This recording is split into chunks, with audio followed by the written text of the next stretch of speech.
Decision made by Apple last week at WWDC. I felt like if anybody should weigh in or give their 2 cents and their opinions regarding that decision, I'm definitely one of the people that should. I've been in this industry a long time, so I thought I'd make a brief video to give my reasoning why I think OpenGL going away is bad. So this Monday at Apple's annual Worldwide Developer Conference, they made some updates to their documentation regarding OpenGL, essentially alluding to the fact that they were going to no longer support OpenGL and OpenCL, which is the computing library offshoot of OpenGL, on their platforms. Essentially what deprecation means is that Apple is signaling the world that they no longer intend to keep OpenGL as a viable option for doing 3D graphics on either Mac OS or iOS.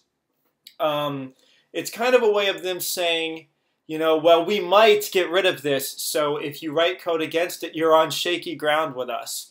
At the very worst, it means that by next year, Apple could just make it so that OpenGL programs don't run anymore or even start properly on Mac OS. At the less scary side of that, they could make it so that apps that use OpenGL and OpenCL will no longer be accepted into the app stores, the Mac App Store and the iOS Store. I'm leaning towards thinking that both are going to happen, one before the other. Apple has made it very clear with their track record in the past couple years that they have no problem taking old apps that used to run completely fine and stopping them from working for completely no reason besides them wanting to control their ecosystem. The most notable example of that is that 32-bit software no longer starts on Mac OS, where it really had no reason to not start anymore because the CPUs on all Macs continue to still be able to run that code. So here's the popular opinion for people that think this is a good thing.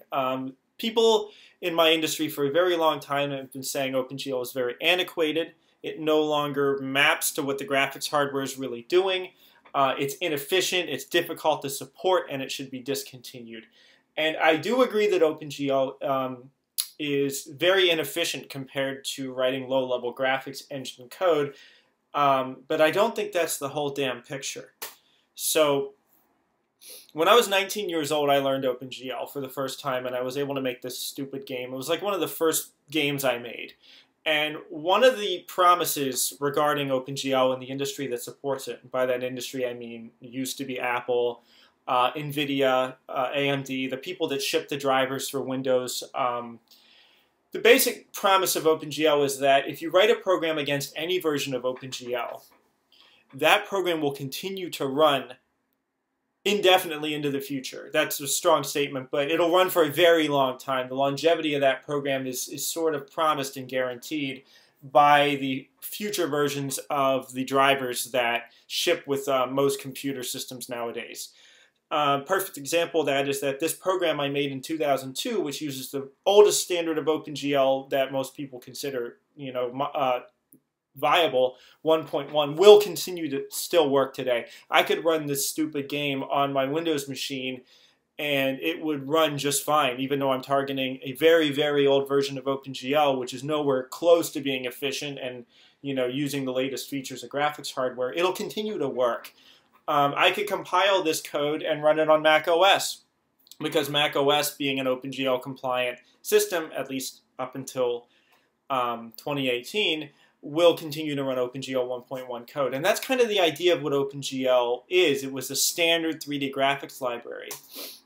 Moving forward into kind of now modern-ish times, OpenGL has matured all the way up to version 4, where the driver overhead, which is some of the stuff that makes OpenGL considered to be a not very good graphics API, has been drastically reduced, and the amount of support for modern graphics hardware has been continued to be improved, such that you can make very nice looking AAA modern games in today. And while you might not have the same performance you would get for using a lower level graphics API, if you decide to use OpenGL for the benefit of having the standards and portability, it continues to work just fine. So let me kind of go into the history of what I mean by OpenGL and performance and why all that stuff really matters, and kind of walk you guys through. So in the beginning, OpenGL 1 and Direct3D 9 were kind of considered, I know I'm a little bit screwed up on the Windows side here, but they were basically considered to be the simplest way to do 3D graphics that's hardware accelerated on a modern system. The blue circle is Windows, or sorry, the blue rectangle is Windows, and the green is kind of considered everything else, Linux, Mac, other systems, you know, like embedded systems like Android. So what happened was, as computer chips and GPUs started getting more efficient at doing things, people started to realize that OpenGL did not quite map correctly to what the actual graphics card wanted you to do to be able to draw these things faster and faster. And people started to notice that we wanted to be able to make really, really complex looking games, but we wanted these games to not necessarily be stalled by doing stupid things in OpenGL, that while they're easy to program, they're not necessarily fast. So what happened is a couple years ago, they drafted new standards for OpenGL that essentially allowed you to skip a lot of the BS involved in rendering a 3D scene and just pre-populate as much of the information as you need to into buffers, and then have the GPU essentially use those buffers to render the scene. Without going into too many details about it, things like shaders became mandatory. There was no longer able to do immediate mode rendering, which was an easier way to do 3D graphics, but less efficient. The key thing to take away from this was OpenGL 1.1 continued to be supported. It just was different options were given to you if you wanted to go lower level. So as we go up in versions, you're going lower level and getting lower level access to the graphics hardware.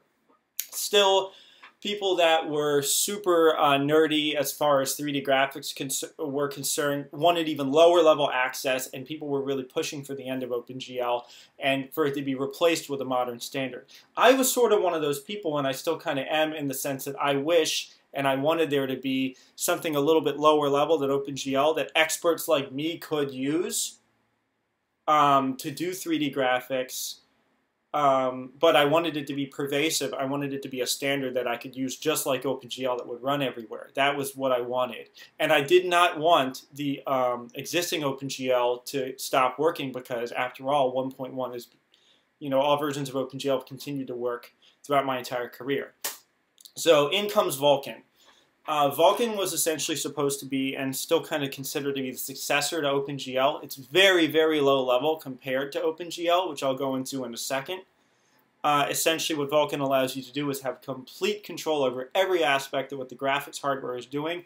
A lot of people equate it to writing driver code, like you're almost implementing parts that OpenGL used to be under the hood of OpenGL yourself. It's very advanced and very easy to make a mistake in. On the same kind of vein, Microsoft announced and released Directx 12, which is the exact same thing, but on the Directx world. And then Apple decided to announce, hey, well, you know what, we're going to do Metal, and Metal's only going to work on Apple systems, which really pissed the world off, me included, because we all thought that Apple was going to be on the Vulcan train. Nonetheless, OpenGL remained to be kind of the viable option. So this was the state of modern graphics APIs, or I should say older graphics APIs, and modern graphics APIs as of somewhere along the lines of last year. I made this diagram, posted on Twitter, and my primary complaint back then was that in order to do modern zero driver overhead, or ZDO APIs, across the board for portability, there was no one bar that made it all the way across. DirectX 12 was the only way that you could do modern ZDO on something like desktop VR. Well, I wasn't 100% sure what the state of desktop VR was, but my concern was that why learn DirectX 12, because it doesn't run on iOS, Mac, or Linux, or Android. And the same way Apple was not going to support Vulcan, I was concerned about learning Vulcan because Vulcan would not run on iOS or Mac. And Metal, of course, would only get you on Apple. So when I made this diagram, my thought process was OpenGL was the least common denominator, so I was not able to learn or move my graphics capabilities to Vulcan or one of these new APIs yet, because none of them ran everywhere yet, which was my concern. Yeah. It's also worth noting that the HoloLens support of OpenGL was indirect. I'm actually kind of part of that effort in that, if you guys remember from last year, I actually modified the Angle library to make OpenGL run on top of DirectX 11, so I can get OpenGL support for HoloLens. Microsoft kicked that effort off about a year and a half ago, and I kind of drove it home and modified it to get it to work with my graphics engine. Nonetheless, because that exists and it was fast enough, I consider that OpenGL support was still available on Windows Store apps, including the HoloLens. So essentially, this week, what Apple just did was take this nice bar that ran everywhere and destroyed it for iOS and Mac and made it so that OpenGL was no longer a viable option for Apple platforms and made it so that Metal was the only damn way to do 3D graphics on Apple. This is why I got so pissed off this week, because as somebody who writes code that, you know, I run a company here based off of my 3D graphics library, by me being able to target OpenGL, I was able to run code on every system by just targeting one graphics API, and Apple screwed that up this week. They're basically forcing everybody to use Metal. Now, things look pretty bleak from this perspective. However, since last year, one good thing that's happened was the Kronos Group, which is the people that are responsible for maintaining the Vulcan standard, they started something called the Vulcan Portability Initiative, which was essentially going to allow Vulcan to run on top of Metal the same way Angle allowed OpenGL to run on top of D3D11 to get the HoloLens support. I haven't tried this yet, but if this is viable, this is probably the only way that someone's going to be able to write code, 3D graphics code for Mac and iOS that is portable and not essentially locked in or vendor locked into Metal. Let me kind of explain why I'm still not too thrilled about that. If I haven't lost you guys yet, this is a pretty dense topic. So what I have here is a program written in OpenGL 1.1 which draws a single triangle. So this is how one would have rendered a 3D triangle back in maybe 2002 using OpenGL. As you can see, the program fits on just one page of code on the screen and looks more or less simple, and a layman, after studying it for maybe 10 to 15 minutes, could probably understand what's going on here. As the standards got lower and lower level, the 3D code and the 3D idea started getting lost in the complexity of using the lower level graphics APIs. This is an OpenGL 3.x program which draws a single triangle. As you can see, all the responsibility for things like doing 3D matrix transformations are now on you, and things like populating the buffers and stuff like that have to be done in advance. Shaders have to be compiled in advance because you have to use a shader, and so forth, just to draw one triangle in OpenGL. So that's about 400 lines. So that's worse, right? That's more complicated, but it's more performant and it's lower level. So me included prefer this approach, but when you're starting out, this is a lot easier to learn. This is a Metal program that does the same thing. It draws a single triangle. Apple doesn't let you do this in a single file, so what I did was I put all the files together. It's essentially doing the same thing. It's populating buffers. It's doing some lower level stuff like creating command queues and command buffers, which are lower level than OpenGL code. And it's got some Metal shader code in the bottom. So it's not too bad, but the key thing to remember here is that this code is in Swift, it's inside Objective-C, it's inside a proprietary shader language, and it's completely dependent and will only run on Apple systems. Now, if I wanted to do the same thing in Vulcan, because Vulcan's extremely low level, there are no utilities built into the OS because it's not running on an OS, to write a program that would create a single triangle in Vulcan is very, very, very involved because of the density of the graphics API. This is just to do a single triangle. It's well over 1,000 lines of code. So somebody that is starting out, well, let me go to the next slide here.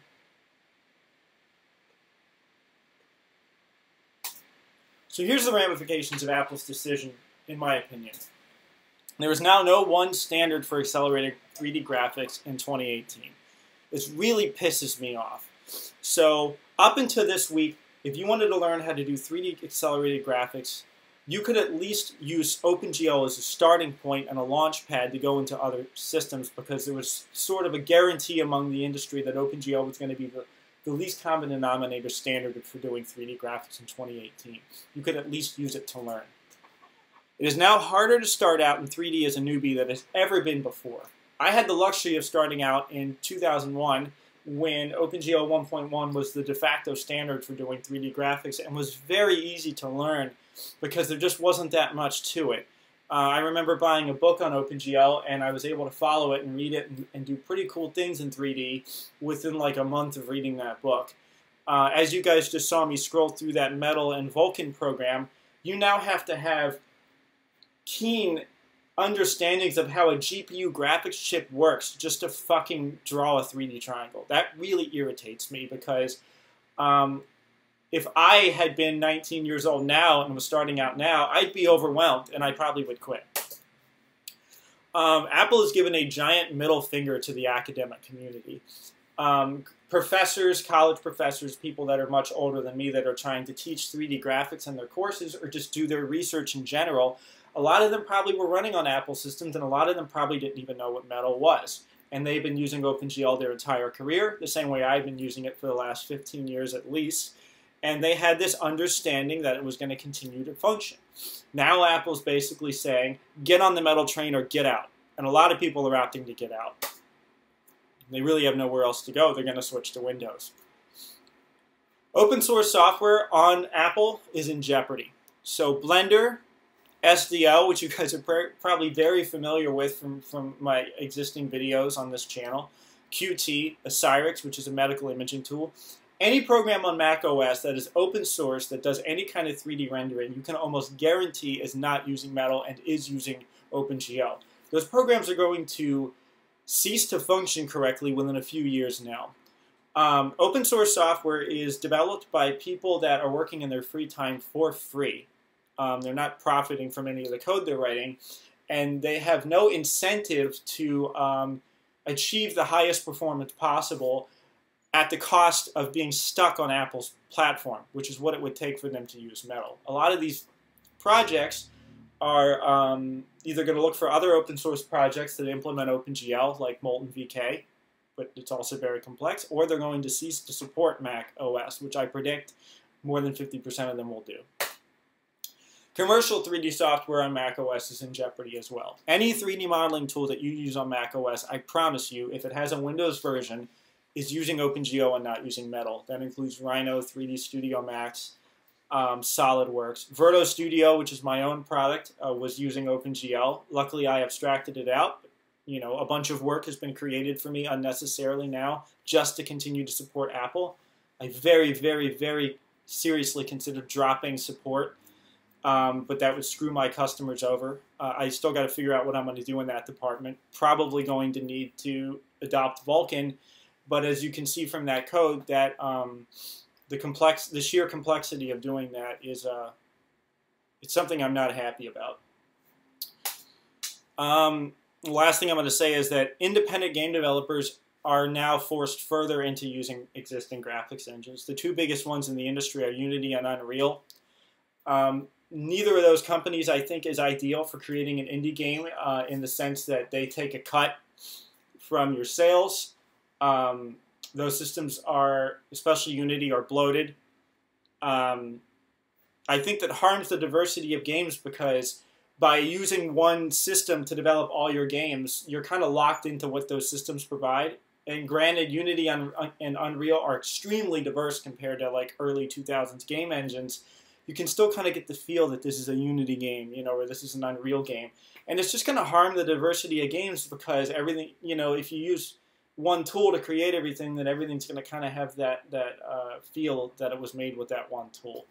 And you've just made it a lot harder for game developers to branch out on their own and make their own engines. And I think the end result of this, which a lot of people have been saying, me included, is none of us are going to ship games for Mac OS anymore.